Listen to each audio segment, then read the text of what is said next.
for a drop of blood. The whole point of an action movie is, well, the action. Similarly, superhero movies bring out the big bucks because we want to see the big bang. Let's talk. Superpowers, okay? I meant superpowers. Whether it's a laser beam coming out from their eyes or simply a brutal display of strength, superheroes have been winning our hearts with their power displays, and nothing beats them going into Super Saiyan mode. So the TV Regent presents the best moments when superheroes unleash their full powers in movies, Volume 2. Like, share and subscribe if you want to see me unleash my algorithm powers too.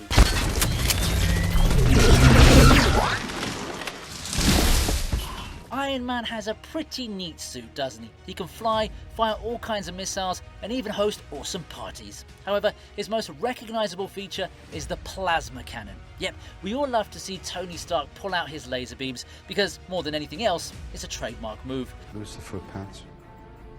Get rid of them. What is it you're trying to achieve, sir? Now, these lasers aren't exactly the most effective in the world, but we got to see a whole other weapon in Iron Man 2. You wanna be a hero? What? You really use a sidekick. Put your hand up. This is your idea? Yep. Talking about the final battle against the Hammer drones. The fight in itself is pretty entertaining, but the key moment is when Iron Man unleashes those ultra laser beams to finish off all the drones with one swipe. Bro just cut through an entire army of robot soldiers. See that? Yeah, nice. As if it was just another Monday. Yeah, I'm totally on Rhodey's side here. He should definitely lead with that. Also, why didn't Tony use this against Thanos in the Infinity War battle? We saw this finisher move all the time, then it just wouldn't be as memorable.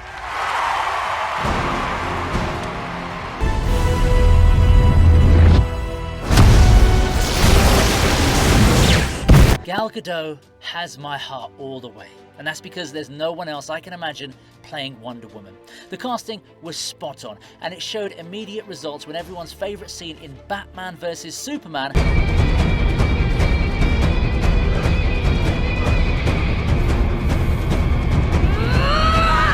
actually turned out to be Princess Diana making an entrance in the final battle. As expected, Wonder Woman came out shortly after and set the box office on fire.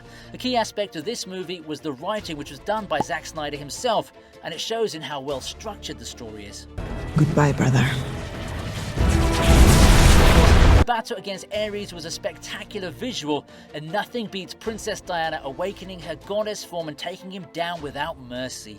I was personally blown away by the sheer brilliance of Wonder Woman disrupting Ares' weapons without even blinking an eye. It's such a boss move, and I honestly never knew she had that kind of power to play with. I mean, come on, admit it, neither did you, right? Anyway, it was an amazing flex in an amazing movie that sadly couldn't get a sequel worthy of its admiration.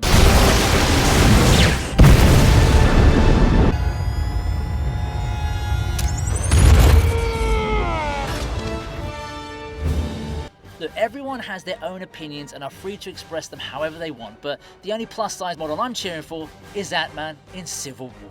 You can understand why I was totally bamboozled when I saw Scott Lang change his size from a tiny insect to a giant dragon. Paul Rudd's always been the kind of guy who springs surprises from time to time. I mean, he's literally living with his clone. Similarly enough, here in Civil War, the dude gets himself overpowered faster than ASAP Rocky gets Rihanna pregnant. More than anything else, it was a pretty sudden moment to see such a switch in Ant-Man's fighting style. Like, the mini dude was literally trying to damage Iron Man's suit by messing with his circuit board a couple of minutes ago.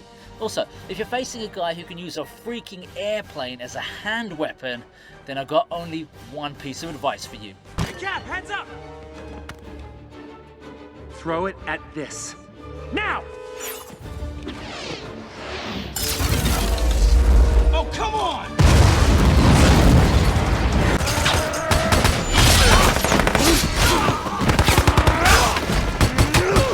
Yeah, we're all excited to see Wolverine in Deadpool 3. To be honest with you, we should have seen this coming really, because Ryan Reynolds was getting a bit too comfy with Hugh Jackman for anyone's liking. Of course, the main reason we're so happy for this collab is because the Wolverine is everyone's favourite X-Men character. He's the anti-hero we both need and deserve. And I don't mean the Taylor Swift kind, right? Now, the X-Men movies might have introduced us to the savage mutant, but it was Logan that made us connect to the character on a deeply emotional level. Not only was Hugh Jackman's performance phenomenal, Logan's character arc was so nicely executed that it brought tears to all of our eyes. But hey, I'm not here to cry with you. There's one scene in the movie that does it flawlessly, and I for one was glad to be taken on a trip down memory lane. He might have needed a booster shot, but what the Wolverine gives us after that is a brutal display of power that reminds us why he's always been the boss on any battleground. Like, share and subscribe if you want to make me the boss of the YouTube battlefield. You'll only stand to gain from this, you know, because I'll be all over your feed if I win.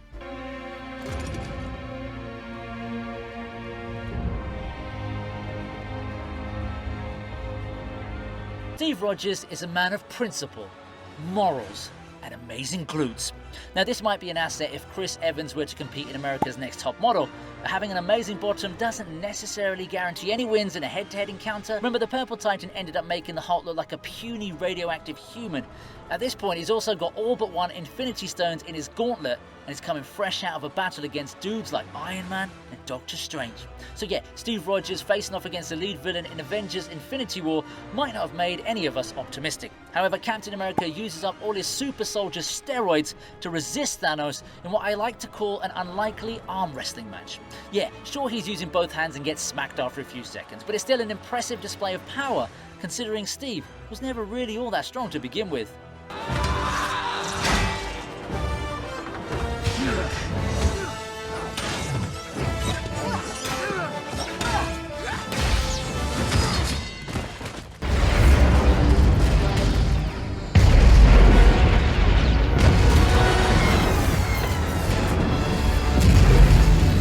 If I was to ask you how many times you watched Avengers Endgame in the cinema halls, I'm sure a huge proportion of the answers are going to be upward of 1. Did I lie? Let me know in the comments. I'm pretty confident though, otherwise there's no way that movie made over $2.8 billion. Of course, I can give you a whole list of reasons as to why the culmination of the MCU's Infinity Saga was so successful, but there was also an unexpected scene that won my admiration. Brie Larson might not be the most liked person on the planet, but there's no denying the fact that Captain Marvel is an overpowered boss girl. We didn't get to see much of her in Endgame, but she sure made an impact when she did turn up. I mean, come on, to destroy Thanos' battleship with such an outburst of power is something even the likes of Superman would applaud. See, minimalism is essential when it comes to controversial characters.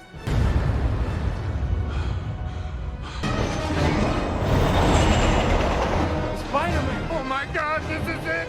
Tell everyone to hang on! Ah, we're back to the classics now, eh? I don't know who the Gen Z kids consider to be their favourite Spider-Man, but in my eyes, nobody can ever trump Tobey Maguire. I've already explained this 100 times before, okay? But that's only because with great power comes great responsibility. And my responsibility is to school you on why the Raimi trilogy has the best ever Spider-Man. The sequel to the first film ended up being the most loved installment upon retrospective reviews, and for good reason too. Doc Ock was an amazing villain who managed to overshadow the Green Goblin with his sheer sense of tragic purpose. And on top of that, Peter Parker gave us a more detailed glimpse into his own psychology. Oh yeah, and he also slayed it with his powers when he stopped that train from getting wrecked. Can you even imagine how hard it must be to stop a high-speed train using nothing but blood webs? Not only did Spidey unleash as many webs as he could, he also used up every iota of super strength within him, all to make sure that nobody in the train was hurt. That's my hero right there.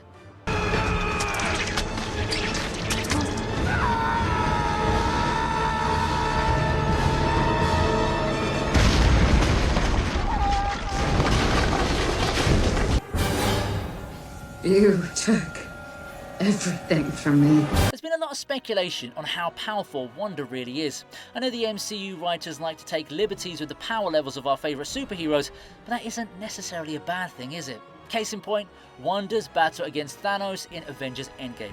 Nobody, and I mean nobody, would have expected to see the Scarlet Witch dominate the Mad Titan with such ease and arrogance. Bro couldn't even land a single blow on Wanda while she kept beating him up with those red laser beams or magic blasts or whatever you want to call them. Sure, she's got vengeance on her mind after what happened with Vision, but she really pulled out the big guns for this one. I don't even think she was this pissed in a fight against Agatha in WandaVision, but hey, you go, girl.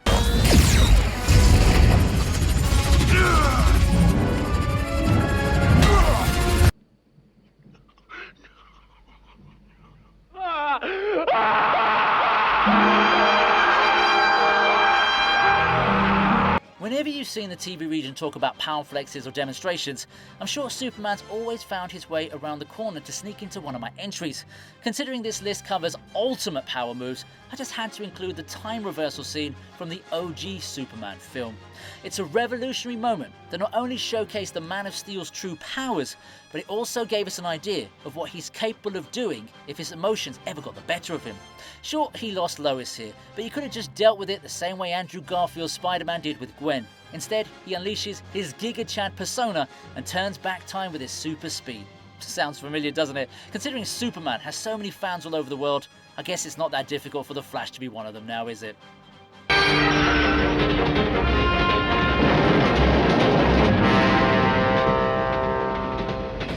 And there you go. What do you think? I'm waiting on your signal for Volume 3. So like, share and subscribe ASAP. Head over to the links in my description for exclusive access to my socials, and I'll see you next time on the TV Regent.